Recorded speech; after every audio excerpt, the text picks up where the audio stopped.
Hello, everybody, and welcome to Protospiel Online Table Talk this week. Hello. I'm joined by Jay Little and Michael Wostbrock, and this week we're going to talk about games with six-sided dice, and there are a gajillion of them, so we better get started.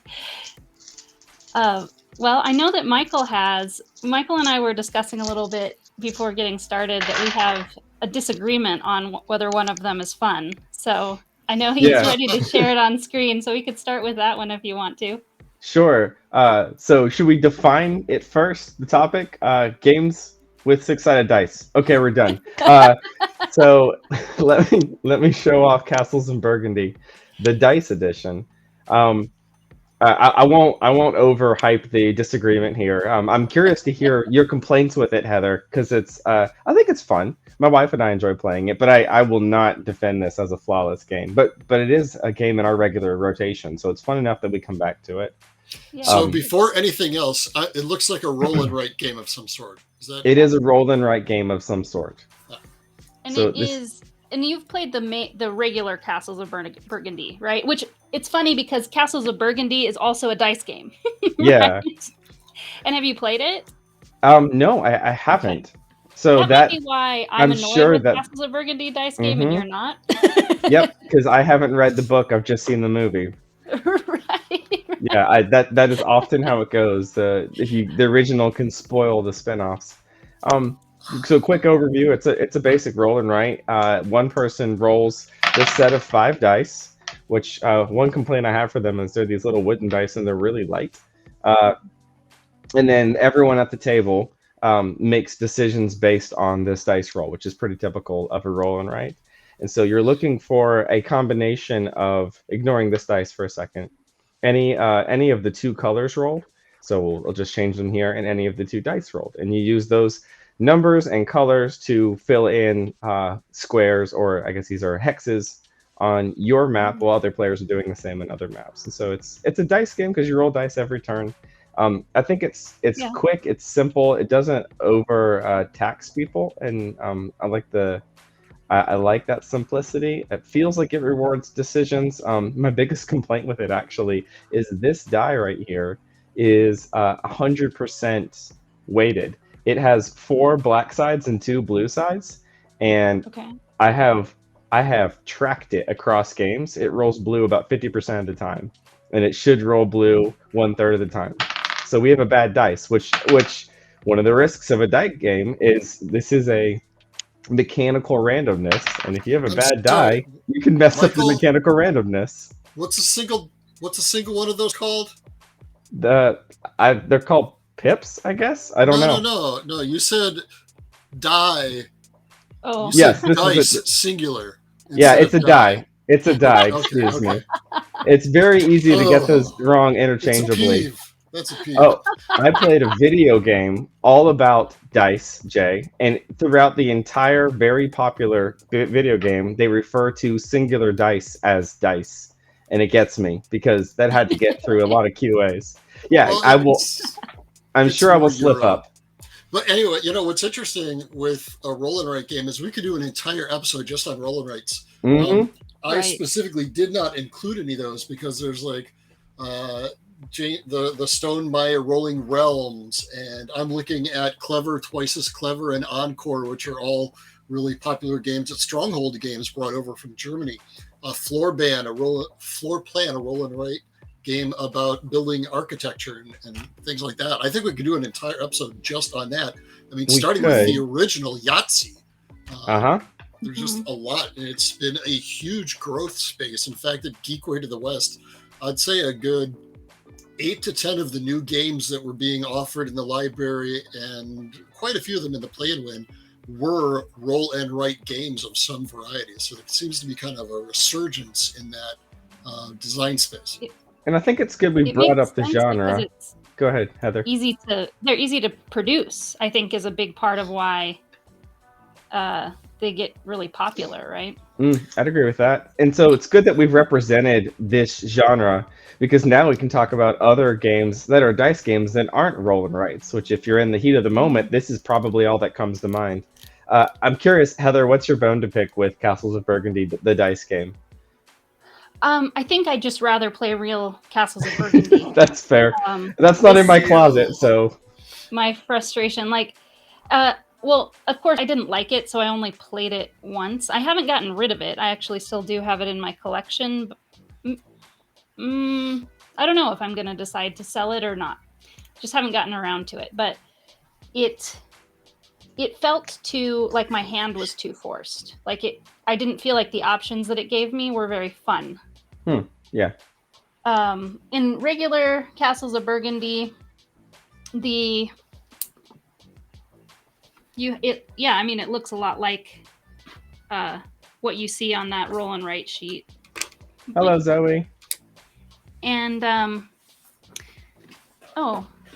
see, I'm having trouble seeing the chat. Let me say hi to you too.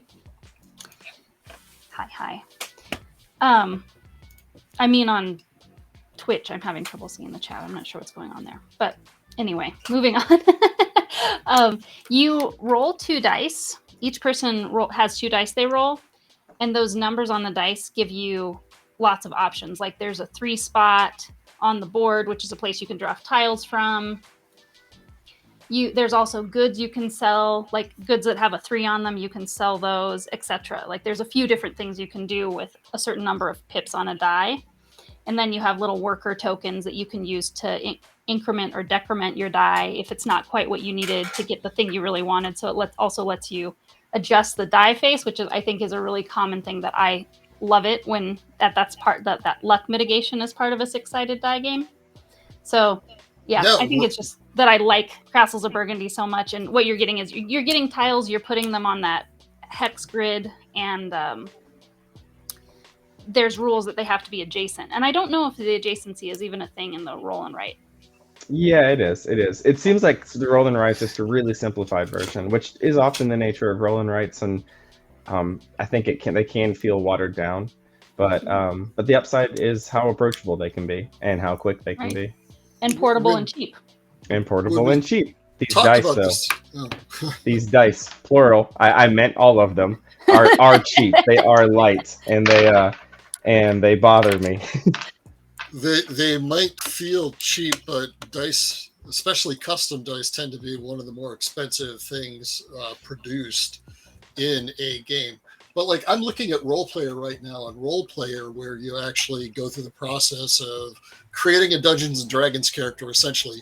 But that's only one part of the game. There's card drafting and other actions. So I didn't think it was appropriate for this because it's like maybe a third of the game, but the dice are really, really impactful. No, I put it on my list. I think it's very much a game that is all about the 6-sided dice. I think it was There's so many decks of cards. Yes, but the dice it's a dice drafting game. Like that's the central thing, and it's a dice manipulation game. I think it was the first game I played with that dice manipulation game where you can flip your die. Like if you have a 1 and you want to make it a 6, there's things that can happen in the game that let you flip it over. But yeah, if you have the whole set of Roll Player, there's this like special box you can buy, that looks like a book that I have bought, and it has 2 expansions. But it's a very, very Euro-y game for a game that is about that has 6-sided dice because of all of this dice manipulation. And so you'll place a die sometimes a place where you need a 6, you're like, but a 1 would be good because later I'm going to be able to activate this action that flips that die over or whatever. And I've played it's one of the first really hobby games that I bought. And I went all in.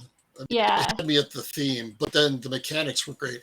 And if either of you have seen Roll Player Adventures, which is their deeper one, it comes in a box the size of Gloomhaven. Wow. That's not an exaggeration. It's a mammoth game. I've played the whole campaign. Oh my goodness. I'm hoping to do that over the summer now that my older son is back from college and might be able to get a game going.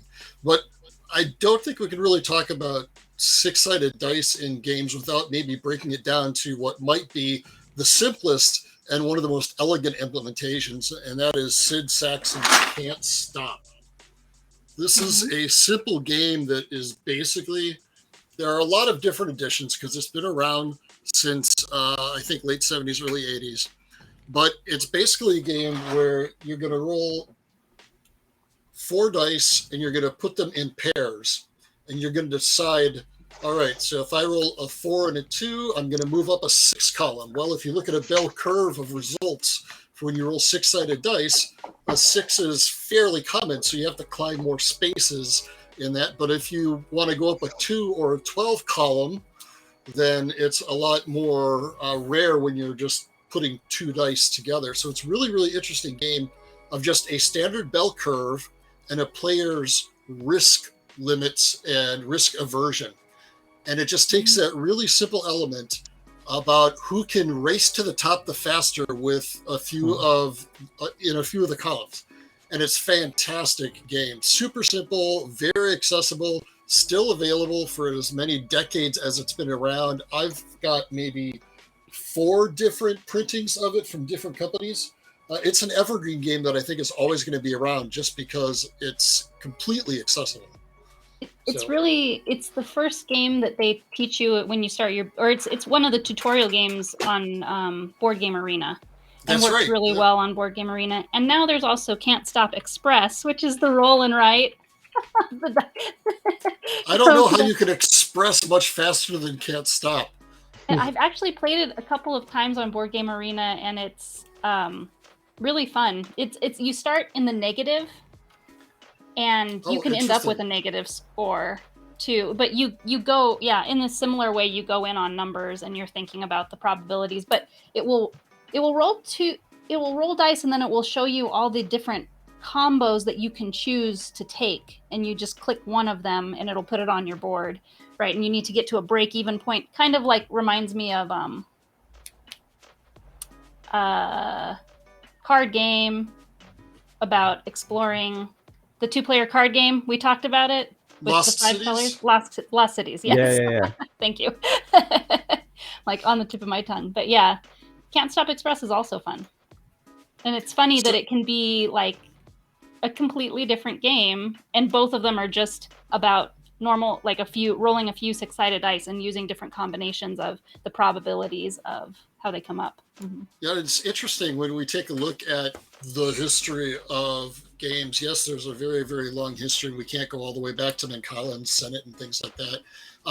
The 2 games that I'm guessing most people are familiar with that they first played with 6-sided dice are probably going to be either Monopoly or Risk. But really, there was a huge influx of games. Let's see, Avalon Hill, FASA, and a lot of old Steve Jackson games where 6-sided dice, especially the white ones with the black pips, were just an inexpensive product because it didn't need any customization. And they could make them pretty small. So we saw a lot of games and a lot of micro games that were all packaged in very, very small little clamshell pieces with a hang tab. TSR had about 7 or 8 of them. Steve Jackson games. Car Wars used to come in this instead of the mammoth box that it does now. Ogre used to come in a box just this size instead of the behemoth box it does now. But what is that it was just yellow title? I can't read that one. So this one is Necromancer, which was one of my favorites. But it's just large enough to have a small board, a couple chits, and usually a 6-sided die. And then there was a long time when cheap-ass games came along, and James Ernest, who's very well known, Kill Dr. Lucky might be a game that a lot of people are familiar with James Ernest from. But they were literally just in white paper envelopes with black and white printed materials. And either they were cards that came in the box or you had to provide your own 6-sided dice. So for one of the games, Deadwood, you're all B-level actors trying to get jobs on films. And to find out how you get paid off, you roll a handful of dice and you draft the dice to find what your payout was based on how good or how strong your performance was in that particular movie. So it's a fantastic game, and there's a lot of stuff, but you still have to provide your own dice. So a really, really long time. And I'm talking like these are 25, 30, 40 years old. So a lot of our audience may not be familiar with or haven't seen those. And they're a lot more familiar with the more contemporary games. But we still see Risk, we still see Monopoly, we still see Can't Stop. So there are some through lines that continue through to this day. So it really blew my mind when I started to see custom dice and dice that didn't have to just be 1 through 6 with pips or numbers on them. And that was really interesting to me. Have you designed a game with custom dice, Jay? I'm not familiar with the components in the different games you've worked on. So the role-playing games that I designed certainly did have 6-sided dice, but they weren't the only dice. They also had custom 8s, 10s, and 12s. So the Star Wars role-playing game, as well as the Warhammer game that I designed, used a custom dice. Blood Bowl Team Manager used a custom die that was based on the Blood Bowl tabletop, but since we were doing something different than a card game, it's a little bit. But whenever I have an opportunity, I'll ask if I get to use custom dice, or at least dice of some sort, because I love dice and the uncertainty that they bring into gaming. Oh, can we talk about that? I really want to talk about the types of randomness that dice bring into games and how that differs from the other mechanics we've talked about so far, because dice are a ubiquitous, familiar mechanic, and they're used predominantly for 2 things that I can think of. People use dice to track things. So maybe you'll set a die down and say, this die is on the 2-pip side. I have 2 of this thing. When it goes up to 3, I'll turn it to 3. And then mostly people use dice, they take them and they roll them, and that creates randomness. Do people use dice other ways besides those 2? Can you think of other uses for dice besides trackers and randomness? Also as workers sometimes. Yep. So it's like a token placement? Called Cube Quest. Either Cube Quest or Adventure Quest. Your dice are actually warriors, and you're flicking them at dice on the other side, and depending on what side is face up indicates what ability they have at the time. One of the games that I talk about, Stack Market, actually has a manual dexterity element where you are balancing the dice on top of each other, of course, which I can't do because it's not a flat surface, and it's a riff off of the stock market. So the higher you can make your tower, the more value that stock is worth. And when your stock crashes, it literally crashes because it ends up falling down. So it's been interesting to see dice being used as things other than just markers or randomizers. Yay. And go ahead. There's also the input and output randomness that can come with dice. That's where I was going with it. So those are the 2 types of randomness that I'm familiar with. And I think they're usually used for output randomness, which is randomness placed between, if I understand it right, Jay, you probably taught on this, between the player's decision and the outcome. So I'm playing Monopoly. I am going to move. How far am I going to move? Output randomness. Depends on what the dice tell me. I'm playing Risk. I want to attack you. Will I win? Output randomness. So my decision is not based on new random information.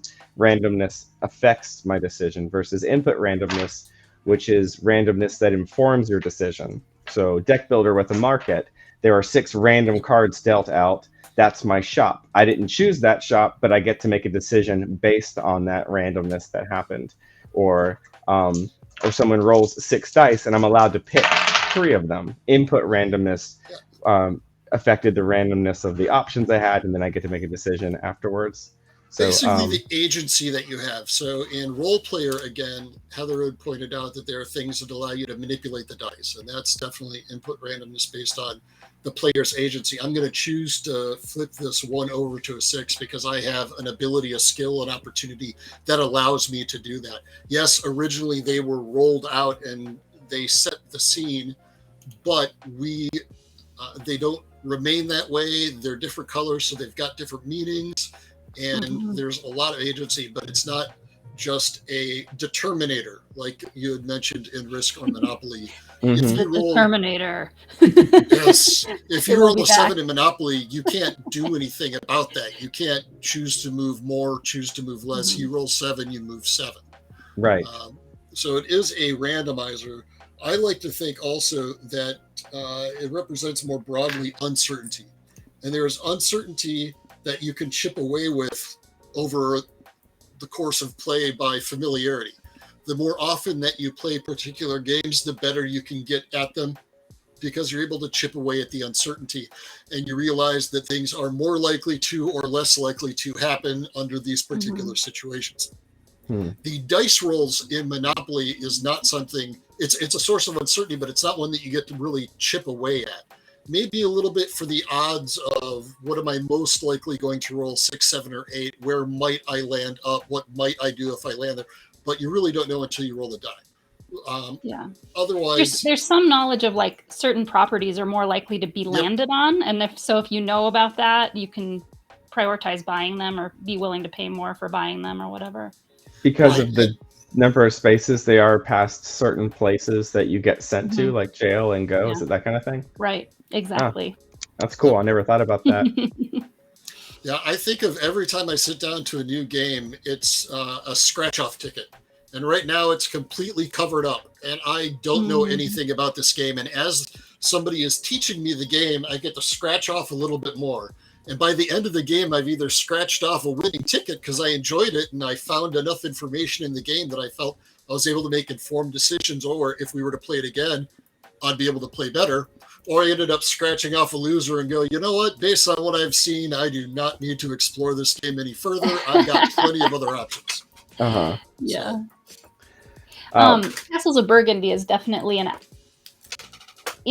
input randomness game where you roll and then you have lots of options. So it directs your choice, right? But it doesn't play the game for you. You don't feel like the game is being played for you based on your rolls. But you definitely might have some tough choices, or like what you really wanted, you're not going to be able to get.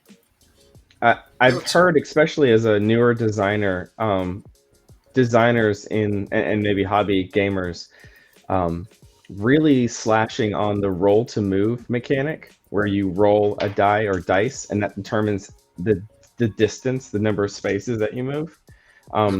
I've heard that trashed on a lot in the design space. Yeah. Do you two agree with that being a bad mechanic? And if so, why or why not?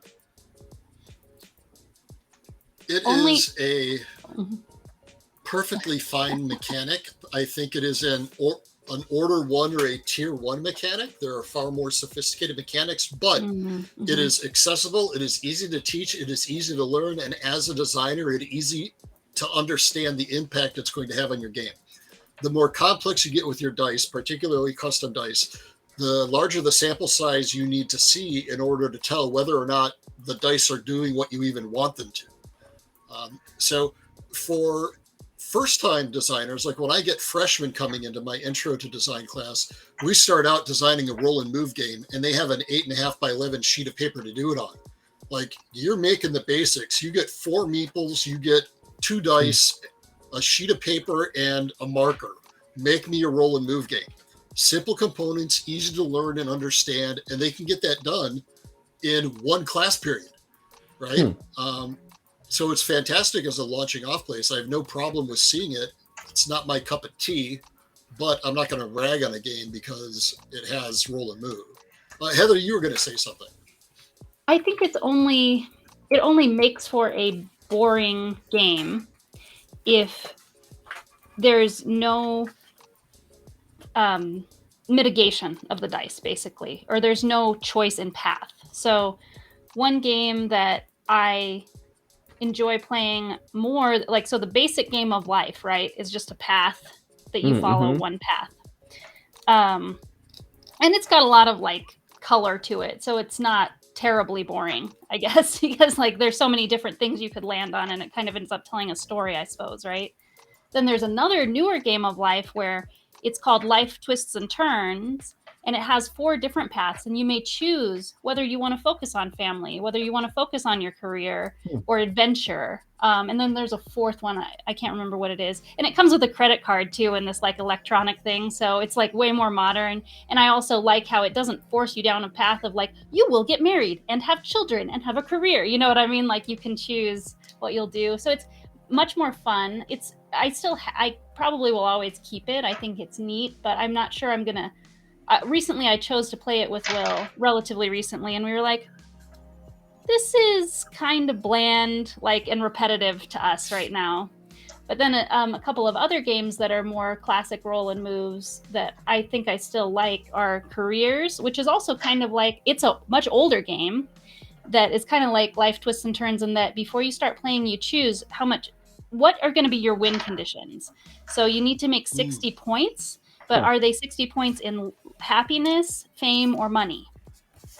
And having played it more, I know that like money is there's some strategies. Like, okay, it's pretty easy to get happiness if I pursue this way. So I'll make like happiness 40 and 10 the other two, or something like that.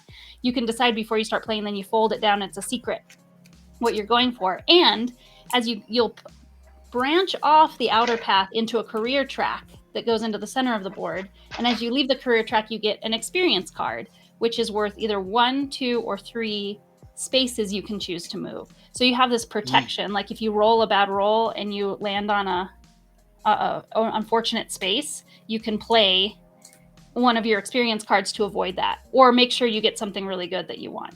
And that game is so much more fun than just the game of life to me.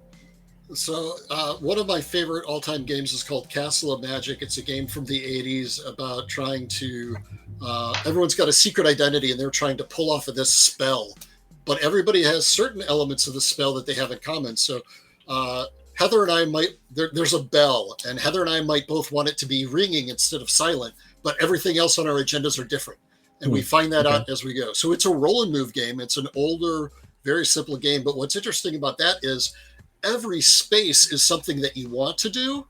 You just can't do all of it at once. So it shows you, all right, on this turn, you get to pick one of these 2 things. But all of them are good. All of them are going to advance your plan in some way or another.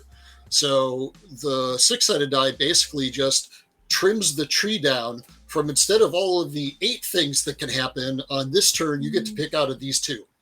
And I came to appreciate that more the more I play it. But a game that I think roll and move hurts would be the game of Clue.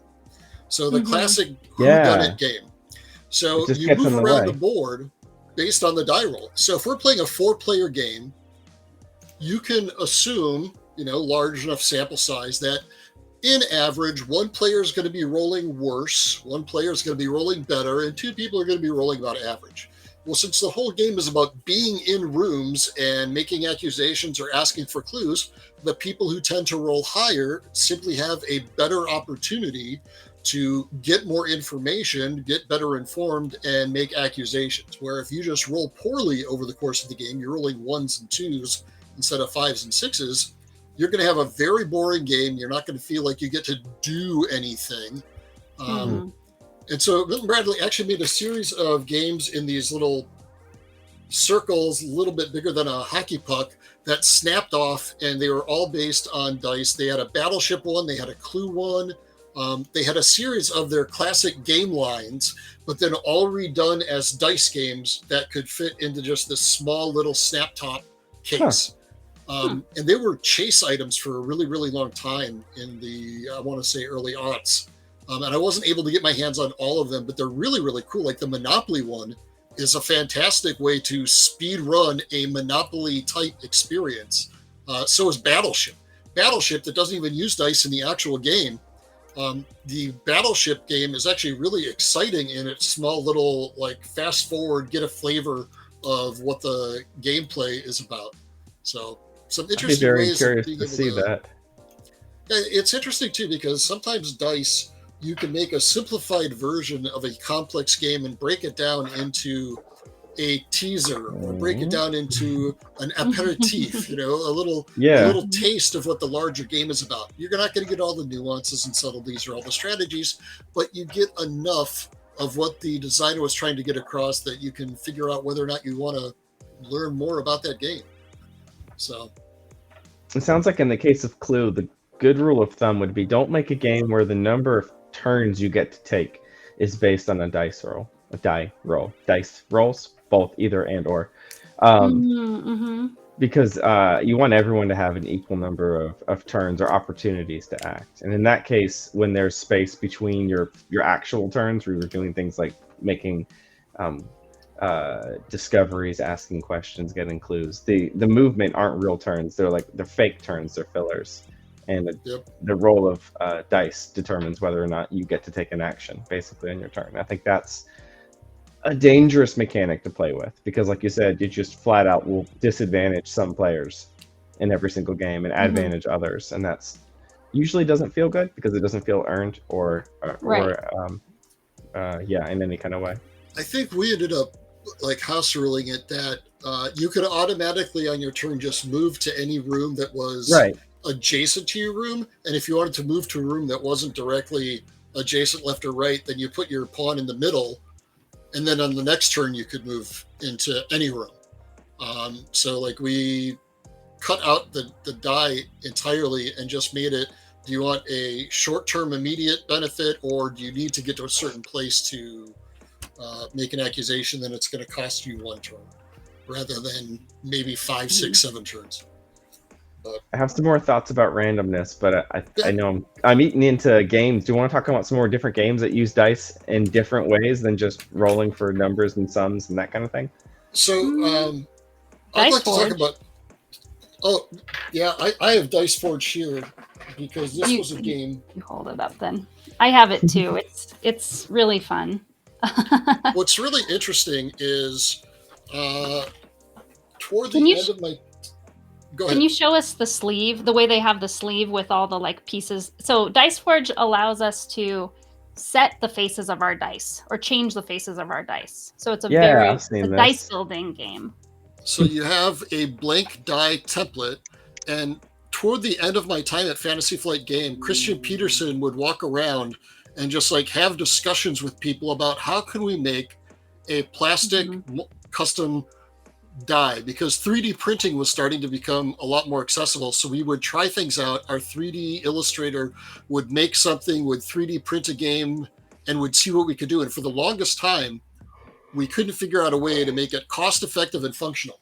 And then I go to a convention and I see this, and I'm like, this is almost exactly the last template that we made. I wonder who made it. And sure enough, FFG. So it's got these little divots on the sides, which are a little bit harder to see. And then you build the sides with different resources that you want. So it's a resource management and engine building game, and they snap into the sides. So you can put sides on your die, and you can remove sides from your die as you advance. Just like your starting deck in Dominion is very, very simple, and you're only getting a few resources.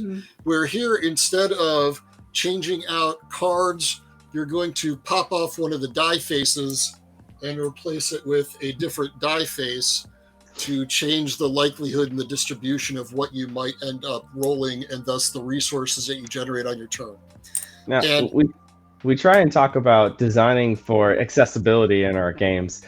Does it come with like a little thing to pop those off? Because I bite my fingernails and I struggle with soda pop cans. I don't think I could get those tabs off. You use the side of another one of them to reach in and pop the other one out. Yeah, but it doesn't come with a lever like later Lego sets used to come with a little wrench. Yes, that's what I'm thinking of. The tapered end of the wrench was used to pop off the sides, specifically of the dice. Before, Heather had shared the Lord of the Rings game that Lego had made, but they had a large range of those games. And they did what Lego does best. They made a die that had faces that you could snap Lego sides to. Right. And for some of the games, they were fixed sides to the dice, but on some of them, you actually changed the die as you went. And it was really clever. But when I saw Dice Forge, my mind was blown, but it is also very ableist. I know people who have perfectly fine manual dexterity who still can't do that. If you take a larger look at it, there are pips, but there are also grooves along this whole thing. And it becomes a rather seamless attachment when you put the die face on, and it looks like there's space here, but once you start to put them adjacent to each other, they get harder to separate. You use the corner of one of the faces and stick it in there and pop it out. It's been my experience. It's what the rule book or something says to do, and you just think it's not really that easy. It doesn't. Oh, and then it just flew off my table. It's a really, really cool concept. I know I would be clawing at that thing with my meaty stubs. Now, nowadays, this would be a phenomenal app-assisted game where the gameplay would be the board, but everyone would have their phone or an iPad or some other device, and they could use a custom roller and change out the dice that could be automated there so that anybody could just tap a couple blanks on their screen and either physically shake it or hit a roll thing and mimic that. You're not going to get the tactile sensation that you do. And that's one reason I love dice is I love. There are a few things better than picking up a handful of dice, whether it's a dice bucket game. A lot of old war games used to be you'd roll 20, 30 six-sided dice and look for the 5s and 6s. Shadowrun and Mech Warrior did that. Or Dungeons and Dragons, rolling that D20 to see if you hit and then rolling those dice for damage. I mean, there's something very, very tactile about that even though distance-wise you can play D&D, to me it's not the same as we're at the table and we hear the clatter of the dice and you're rolling. Anyway, I could go off on that for a long time because I love the feel of dice. There's another game called Rattlebones that also, I think it came before Dice Forge actually, that allows you to change the faces of the dice. And it's like a really zany race game where it's a roll and move game actually too. There's just a big meaty track around the outside and you're trying to land on things that allow you to add faces to your dice. And it's a race too. I think the theme of the game is that you are the monkeys that got out of the cage at the zoo and the guy is trying to catch you. And so like the ringmaster is trying to catch you. And when he crosses paths with you, that's the end of the game. But we got this in you were talking, Michael, about a flea market at Geekway, and we had a little flea market at our local con a few years ago, and we got this at that flea market.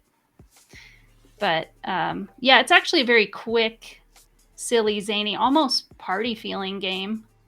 I felt like it's just funny and silly when I play it, but it has a completely different system.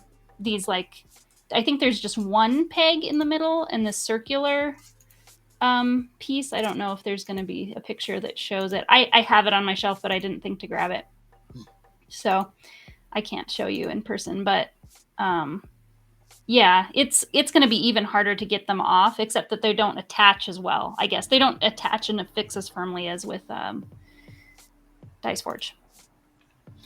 I just want to say really briefly, when Michael had brought up roll and move and using dice as either counters or randomizers, there's this really odd phenomenon that I read about in Characteristics of Games by Richard Garfield and some others. It's a book that I use in my classroom called Bundled Standards. And those are the default actions that we use when something is placed in front of us. If I put 3 6-sided dice in front of you, your first inclination is to roll them and add them together, not to stack them on top of each other, not to flick them at each other, not to do anything else with them, but to roll. And I think what really is impressive is when people break away from those bundled standards. If I put a deck of cards in front of you, you're going to, and I put 3 in front of you, most people are going to pick them up and put them in a hand. They're not going to think about building a tower, or they're not going to think about laying it over and making a tableau. So when designers find a new or interesting way to use a mechanic or an element that we thought we've already seen before, that's what I think is really, really interesting in the game industry. When people are like, I hadn't considered that you could do this with dice. Another one that has, I guess, a very different sort of use of dice is Shelfie Stacker. This is an example of a game with a lot of custom dice, and it has a nice game tray and everything in it too, so I'll open it and show it to you. But I mean, the theme of the game is managing your board game collection, so it's very meta and fun in that way. And it has all these dice. Ooh. That maybe I'll make myself larger so you can see the tray better. Just a second. Makes me think of Eric Lang's Quarriors and all the dice that came with. Ooh. But these are screen printed instead of custom engraved. And they just have different arrangements of board games is basically what that's showing on the face. And then it also has this nice dual layer board this is your shelf that you put the dice in, and those are your board games. And in this game, you have cards that are like characters that are collecting the board games. I think it's like Mission Red Planet, where each of you has that set of characters that have different special abilities. So it's a dice drafting game. You do roll the dice and then put them out in pools. Then you play your cards, like a different character with a different special ability, to get whatever you're getting to add to your shelf, right? So it's it really I saw you make a face, Jay, that you'd never heard of this game. No. I think it's unfortunate that it's not very famous, because it's done a good job of like really being fun, celebrating the geekiness of our hobby, and showing a lot of diversity in the characters and on the cover and everything. So I think it hasn't gotten as much hype as I would have liked, but it's a relatively new game, maybe like 2 or 3 years old. Cool. There's something about a big old pile of dice that just makes you want to grab them and roll them and shake them. Really, super tactile. Speaking of games that involve a lot of shaking dice, the one that I threw on the list, Perudo, although also known as Liar's Dice, or a bunch of different dice names. I think this is the actual version that we had and played. This is a game where it's essentially a bluffing game, and we use the dice to come up with that thing that you're lying about. And so what players do, and I can kind of give a demonstration here on my table, although I don't have the full game with me. It's pretty, and so all the players have colored cups and colored dice, kind of like in the thing that Heather was just showing. And you take your dice, I'll show you here on the table, and you put them in your cup and you shake them all up. Just get that good ASMR audio for a second. Look at that, I have almost all sixes, and I'm using this high-tech transparent cup, aka duct tape roll. And so everyone at the table, 4, 5, 6 players, you have to have at least 2, now has randomness under their cup, and they can peek and see what dice they have, and everyone else knows what they have. And then you go around in a circle bluffing. The first player saying, I have X number of Y dice. So I could say, I have 2 6s, which is a true statement. And then the person after me has to say the same or larger quantity. So I have 2 or 3 or more of, and then they have to say a number higher than the number I said. And if I said 6, they go back to 1. So the next person has to say, there's no number higher than 6. So they have to say, I have 3 1s, or they could say 3 2s. And so the lies, as you go around the table, and they may not be lies, but the statements become progressively less probable as you go up. And the thing that I really like about this bluffing game is when you get called out, eventually someone can, instead of saying their statement, they can say, previous person, you said you had 4 4s. I think you're bluffing.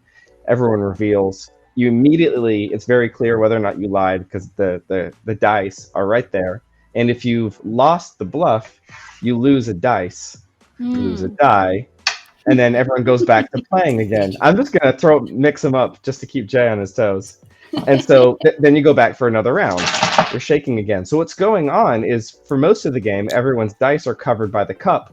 But if you're paying attention, you can remember how many of each number of dice each people have. And so round 7, round 8 with 6 people, that person has 5 dice left. They'd never lost. That person only has 2 dice left. And if you can remember that, if you can hear the sound of it in the cup, that's going to inform how likely the other person is lying. If they said they had 3 1s and they only have 2 dice left, then they're definitely lying. And so there's this extra element to the game and the bluffs that's not there in other bluffing card games, where it's really hard to know how many cards of a certain type someone has in their hand in something like BS or a traditional card game. So I really enjoy that game in the way that it uses dice in that way.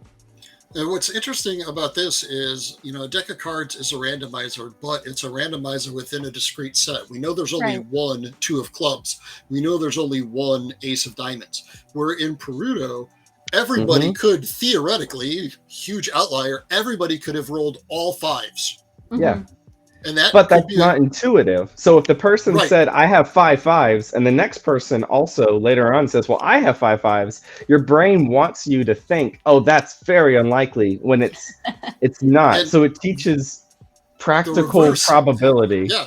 If you just say, I have 2 1s, that seems like a very achievable statement, even though they might be flush with high dice. It might behoove them to slow bid their dice to try to get other people to start making ridiculous claims that they can try to denounce. So Bruto is a really, really fun game. And I think probably along with Can't Stop and Yahtzee are 3 games that people should try out if they like dice in their games and they like to see different ways that dice are used. Those are 3 of the more original games of those categories. But I think it plays best with like 4 or 5 people. You need a certain number of people for those, for that ramping, escalating improbability of being able to stay. I also feel like Quicks is a game anybody who likes two-sided dice should play. It's another roll and write. But it just has like some specific colors of dice, and you have to move up on this sheet. So you have to move from left to right on all the lines, but some of the lines start at low numbers and some start at high numbers. And it's nice because this is a roll and write that can be played with any number of people. I mean, there's something a little bit special about you on your turn, but everybody is using some of the dice you roll every turn, or they have the option to roll or to use some of the dice you roll every turn. They don't have to, but when it's your turn, you do have to, and you can eventually bust. That's what these are for. Those X's are for, or the spots for X's are for. So the game ends either when somebody has gotten 4 X's or somebody has locked out 2 of the dice. There's the X or the lock at the end. And once a die has been locked, that color of die is removed. So there's these colored dice, but then there's also 2 white dice. And the white dice can be mixed with blue, like a 1 on a white die plus a 5 on a blue die is a 6, could be a 6 blue. And there's a lot of that stuff going around. And reminds me a little bit of Clever and Twice as Clever. What's really interesting, instead of it being individual solitaire, people are vested in other people's turns, because on my active turn, I'm rolling a set of dice and I have access to use all of them, but everybody else can choose 1 of those dice, I believe. Right. What's left at the end. Mm-hmm. Yep. And so that's a really interesting way of being able to do that. That one is not as possible to play with any amount of people. That's I guess true. unless you all played the solo game, but there's this inside the box, the cardboard insert that keeps things from shaking around also has this picture of a platter. You place the dice. You don't use yourself on the platter. And there's also a matter of you can't take when you take a die that's high, you have to put anything lower than that on the platter. So as you're going through your turn, you're hoping to get low dice at first. Yep. And then and take those and put them in useful places, and then roll higher when you're not going to have to give up as many dice. So what's another interesting thing, since you said rolling low, and depending on the game, rolling low may be good or bad, but there are some games where rolling low or high has different meanings. Like again, another one of my favorite games is Kingsburg, and it uses dice as randomizers, but then also as workers for worker placement. So I played this and instantly fell in love with it and bought it. And basically you're going to roll dice, and whoever rolled the lowest combination has initiative, and they get to go first. And there are a whole bunch of spaces on a board that represent resources and actions you can take. And the person going first, then the bottom row are all the low numbers. So they've got the first crack at being able to take some of the smaller, lower numbers. And if I want to take the 6 action, I could play a single die that's a 6, or I could play any combination of dice that I've rolled that add up to 6. So you're going through and you're drafting that amount. And, sometimes rolling 15, 16, 17 may not be great for you because the pieces that you really wanted are being taken up and you've only going to get one action. It's going to be a big one where you really wanted to take a series of smaller actions. And it was great because I enjoyed the base game so much, and it was a quick, breezy game, and I was wondering how you could improve it. And the expansion was one of the very first projects that I worked on at Fantasy Flight Games. I got to work with the designers, which was really interesting. So Luca Ianecco was somebody that I was working with, and seeing their expansion, and I'm just like, wow, I didn't think you would do this, and it would still feel like Kingsburg, which I think is cool in an expansion where it's actually adding to the core experience, not changing it necessarily. It's expanding and extending it rather than suddenly learning a whole new game. Yeah. Love Kingsburg. Another one that me... I feel like we have to make sure to mention is Sagrada. Oh, yes. Thank you for bringing that up. And it's got, again, just 6-sided dice, but it's about building a stained glass window. It also has this really fun, like I showed in Shelfie Stacker, dual layer board that you slot your dice into. And it has because it's stained glass, right? It has these see-through dice and it's just a huge pile of these very small, colorful dice. And I guess not going to be very good for colorblind friendliness at all. But the dice they're stained glass windows. They're sort of like dice candy, and you're playing. It also has a really fun aspect of what you do is slide a card. You see this like little thumb hole. You slide a card into this that makes a pattern that you're going for. And you have rules about placement. I think maybe the most frustrating thing for people when they play Sagrada is they get in a situation where they're locked out of ever being able to place a die in a certain place, because you can't place the same color next to each other or the same number next to each other. But there are a few, like every time you play, you have a few card powers you can pay, these like action points that you only get a few of to break a rule, like move a die over when you made a mistake or something like that. Yeah. Man, showing Sagrada makes me think we should do an episode on game components that we saw that were just like, wow, that's cool. Yeah, that's such a pretty game. Yeah. Not just that, but like being able to slide that in and having that score part. And it's just such a simple thing when you think about it, but it's beautifully implemented. Or the tower in Dark Tower or in Wallenstein, and just the way that they work. Without going into things now, that's something that would be... Did we lose you, Jay? Jay's frozen. Yeah, he froze for me too. Okay. Well, we'll keep talking, and hopefully I'll make you larger because you're showing us something. He reminded me of a mechanic that I saw for the first time recently at Geekway. Actually, I got to play Endangered, and the turn order. It's a cooperative game, and the way that game deals with worker placement, Heather, you mentioned using dice as worker placement, is each player rolls their dice, and then turn order is decided in a different way by selecting things. But on your turn, you can take any action you want by putting a dice on it, and you can't take the same action twice, but you can take different actions. And then the next player can also take any action they want, but they can only take an action with a dice already on it with a larger dice. So this 6 could be used to take action C where the 5 was, but you couldn't play your 4 there.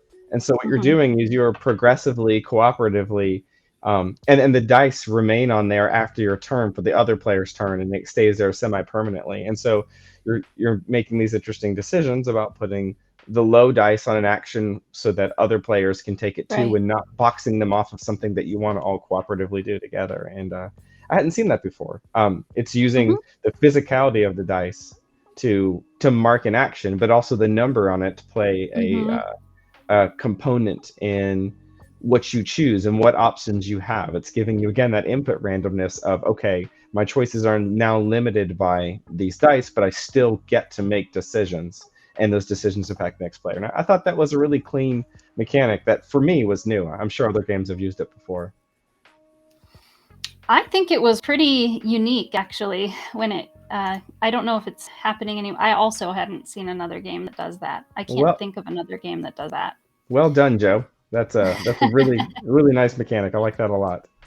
And another game that brings to mind, this is also one of my favorite games, is that uses dice as workers. Actually, there's two kinds of workers in this game. Champions of Midgard has normal meeples that are workers, and it's worker placement, and you go around to places in the city, or your village, I guess. You're Vikings, and you're the Jarl, or you're vying to become the Jarl is what's happening in the game. But you also recruit members of your army, basically, that are dice, and there's different kinds of dice. Like an axeman has like a different distribution of blank sides or axes on the sides, and then you roll them to fight monsters, and some of them will die in glorious battle, right? And so I really like the way dice are used in that game as the second type of worker to kind of, and you allocate them to battles, you know what I mean? You also send them out to spots to fight battles. You have to have enough of them or whatever. And there's an expansion that a lot of people say really makes the game for them. I think it's fun without it, but I see what people are saying. You also get stuff for the dice that die, and you can use them for sort of set collection and stuff with expansions. So, well, we had, for a minute there, we had Jay still frozen on our screen looking confused. Like, he's gone. You were describing endangered. I know, you're not getting him back as far as I can tell. Maybe he had an outage of his router's rebooting. So yeah, I mean, even if he is coming back, it won't be for 2 or 3 minutes. So right, and we're about to hang up, so we might not be able to see him before we say goodbye. But something both you and I talked about beforehand too was zombie dice. Yeah. And this one is, people might frown upon this because it's LCR. It's a pressure luck dice game. In the cup are, again, different kinds of dice, all custom dice, right? And they LCR, I'm not familiar with left, that center, right. term, or it means roll the dice, and I actually think it's kind of a fun party activity. I don't mind it, but there's no decision in it. You roll it, and if you roll this number or that number, you pass a quarter to your left and this one to your right, and then whoever. It can be like a very cheapo betting game where you all bring your nickels or whatever. You all start with 5 nickels, and you end up losing out on the nickels. If you get a 3 or a 4, you get to keep. That means keep nickel. If you get a 5 or a 6, that means pass it to the right. Oh yeah, I think I have played this at some point. Or something like that. Gotcha. And this is, I've heard people say this is LCR. I'm not sure that's really true though, because there's a probability of different kinds of dice coming out. In this dice game, you are the zombies. The dice are the humans that you're trying to get their brains. So this human shot me with a shotgun when it has a bang symbol. This human is running away from me. I'm going to have to try again to get their brain. And then this is I got their brain. Yeah. Well, one really simple, clean thing that Zombie Dice does well is it has color coding for different dice. One of the special things about custom dice that Jay touched on earlier is you can make a dice with certain probabilities of certain outcomes, and those don't have to be static. So all of the dice have a possibility of getting a brain, which is a good thing. But the red dice have a lower possibility of getting a brain. They have more sides of other things. And that's, once I discovered that idea of color coding dice to represent how potentially dangerous or beneficial they are, I've played with that in a few other games, including the one that Jason and I are currently co-designing right now. I think that's a really clean concept, and I doubt that Zombie Dice pioneered it, but it's a really good demonstration of that idea, which helps our brain simplify probability to pretty colors. Yeah, very similar to what I was saying about Champions of Midgard. Those dice work like that too, but it's not a... Zombie Dice is a press your luck game. You draw from the cup. You don't know if you're going to get a red or a green or a yellow. You have to roll them once you've drawn them, and then you could decide to dip into the cup again and keep trying to get more brains, and you'll bust if you get 3 shotguns. And the reason I think it's a notable game and worth having in a collection is it's a really good game to teach new people. It's very fast to teach. It's very approachable for new people, but it's not just the same game because it's got those custom dice. It's not just the same game they've seen every time, you know? Yeah, Like, oh, neat. It's very common for people to reply to it like that when they're noobs to board gaming. I have good luck with that one. Yeah, I could see that. Oh. All right. Should we just close it out? Yeah, you're just gonna have to go to work now, and we didn't get Jay back, so we'll just say bye to him here. You can see in the replay we missed you, Jay. Yes, we're sorry to lose you, but yeah, internet problems. But at least we still have 2 of us here to say goodbye to everybody else, and we'll also be out next week, taking a break for scheduling conflicts, basically, but then we'll be back again 2 weeks from now on the 16th of June. Looking forward to it. Yeah, thanks for joining me, Michael. Yeah, we had so many games to talk about. We didn't do anything about other than talk about games. we could have done more. Yeah, there's so much in this category, and I'm excited to have learned about some new games, and my ever-growing list of games to try and play continues to expand. Oh no, sorry. Yeah, good and bad, right? Good and bad. Mostly good because I don't have to buy them. I just look for chances to play them and, buy some. True. And yeah, it's great. I love learning about new things, new games. But good talking to you, Heather. Awesome, you too. Have a good week. Bye, everybody. You too. Bye.